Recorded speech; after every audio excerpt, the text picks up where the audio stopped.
चलिए, big boss के घर से अब आधी रात को एक और एविक्शन हो गया है। जी हाँ, यहाँ पर अब विशाल पांडे भी बाहर आ गए हैं।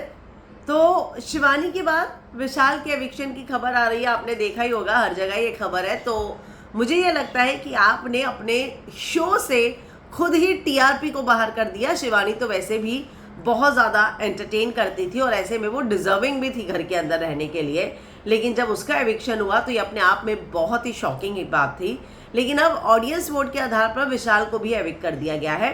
मैं मानती हूँ कि ये तीनों नॉमिनेटेड थे, लेकिन यहाँ अगर आप एक ग्रुप को पावर दे देंगे तो दूसरे ग्रुप में से तो लोग होंगे ही नॉमिनेट।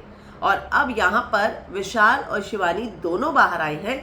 पर यहाँ सबसे बड़ी बात यह है कि घर के अंदर फिलहाल ऐसे कई लोग मौजूद हैं जिनका घर में कोई किसी तरह का कोई कंट्रीब्यूशन नहीं। टॉप 5 के 2 डिजर्विंग कैंडिडेट शिवानी और विशाल बाहर आ चुके हैं। तो अपने आप में ये शो को बहुत बड़ा झटका है।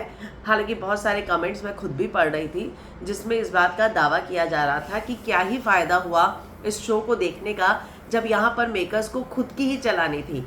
लोगों में इस बात का गुस्सा है कि आपने अपने ही पैरों पर कुल्हाड़ी मारी और 2 ऐसे आपने कॉन्टेस्टेंट को बाहर कर दिया जो डिजर्विंग था।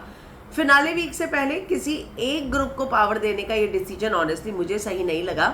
मुझे लगता है कि सारा का सारा खेल ऑडियंस के हाथ में होना चाहिए था। अगर आप रियलिटी शो होने का दावा करते हैं तो रियलिटी शो का एक मेन मकसद होता है ऑडियंस का शो, ऑडियंस के लिए शो, और ऑडियंस के हाथ में पावर होती है वो शो। लेकिन यहाँ पर आपने रणवीर के हाथ में पावर देकर पूरा गेम फिनाले वीक से पहले जो है पलट दिया।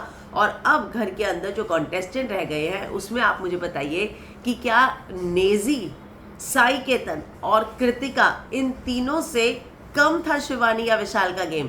इन तीनों से कई कई कई गुना ज़्यादा था। और ऐसे में इनके एविक्शन पर बहुत ज़्यादा सवाल जो है वो उठ रहे हैं।